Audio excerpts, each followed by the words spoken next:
Some believers in Yeshua think Paul the Apostle is a false apostle. They think this because they believe that Paul taught we no longer keep the commandments of Yahweh. My next video will show who in the early church believed that only Paul had the truth and taught that the law of Yahweh was abolished.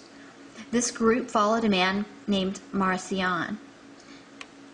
We will see what the earliest church taught about this group, the Marcionites, and what they also thought about Paul.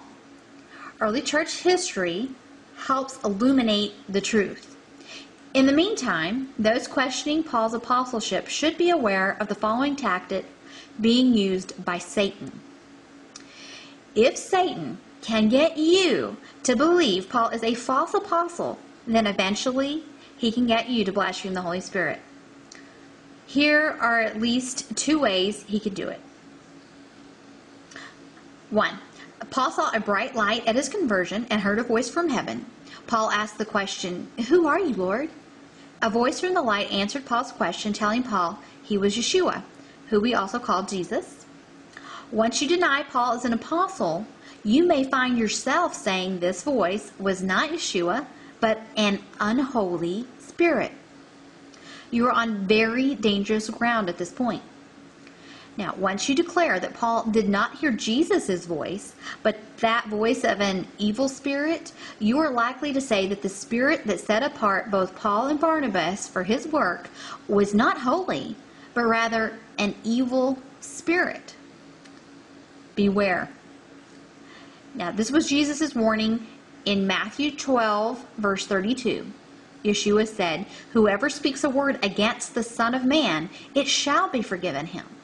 But whoever speaks against the Holy Spirit, it shall not be forgiven him, either in this age or in the age to come." Now, Satan hunts like a lion. I don't know if you've ever seen a lion hunt, but sometimes a lion will come at you from one direction. You think that you're facing him, and one of his little friends will come at you from the side. You'll never see him coming. You may think you know which direction he's hunting you from, but when all along he's been coming at you from an entirely different angle.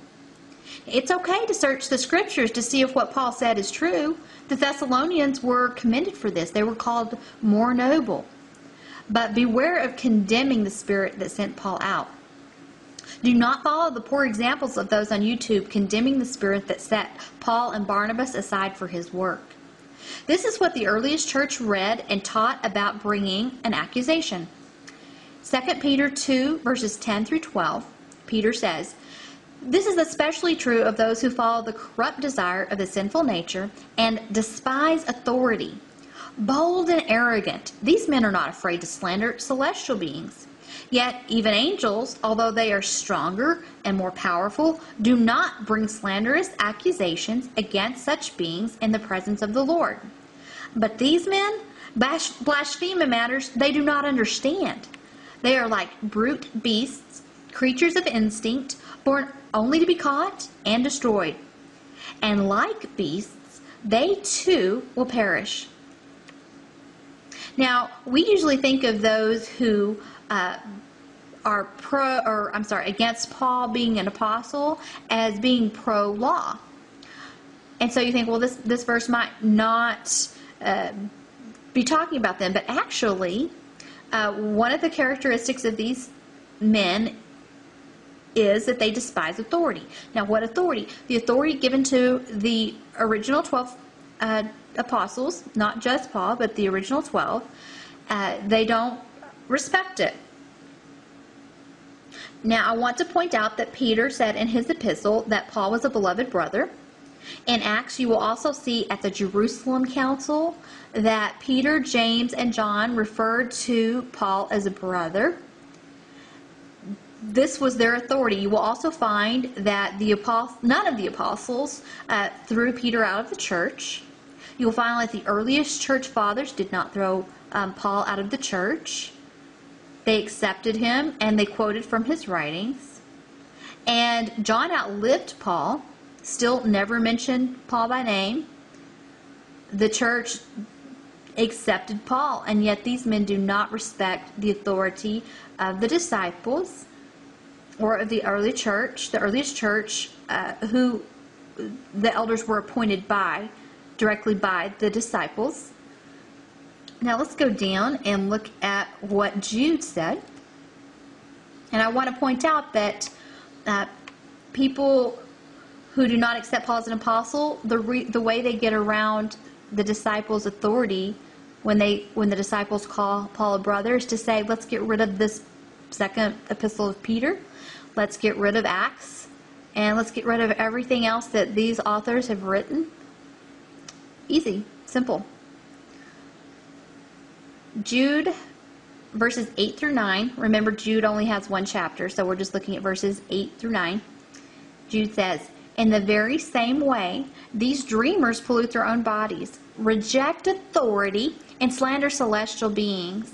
But even the archangel Michael, when he was disputing with the devil about the body of Moses, did not dare to bring a slanderous accusation against him, but said, the Lord rebuke you. Yet these men speak abusively against whatever they do not understand. And what things they do understand by instinct, like unreasoning animals, these are the very same things that destroy them. Now I want to point out something that fascinating. Oops, I went a little too far here. And we see that when Michael was disputing with Satan himself, let's see here. He was disputing with the devil about the body of Moses. He did not dare to bring a slanderous accusation against Satan. This is Satan. And Michael did not bring a slanderous accusation against Satan. And yet we are going to bring a slanderous accusation against Paul, who lived about 2,000 years ago. Okay. Now you may believe you're doing Yahweh a service by exposing Paul in these last of the last days, but beware. The murderer may be hunting you from a place you are not aware of.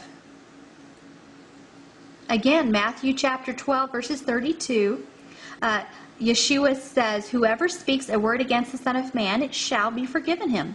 But whoever speaks against the Holy Spirit, it shall not be forgiven him, either in this age or in the age to come.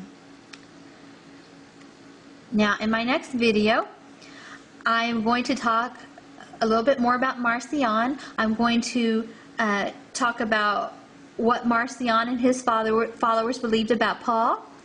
I'm going to show what the earlier church fathers thought about Marcion, and also what the early church fathers thought about Paul. It's very illuminating, and it's going to be illuminating to either the group that is against Paul, thinking that Paul's not an apostle.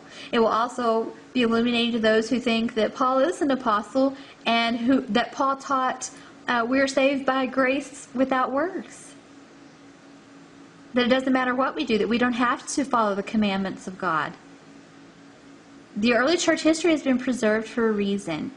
The Lord has saved that work for us in these last days. So please join in next time, and we will talk about the early church fathers and what they taught about Marcion and about Paul. Yeshua bless you and be with you. Stay close with your shepherd.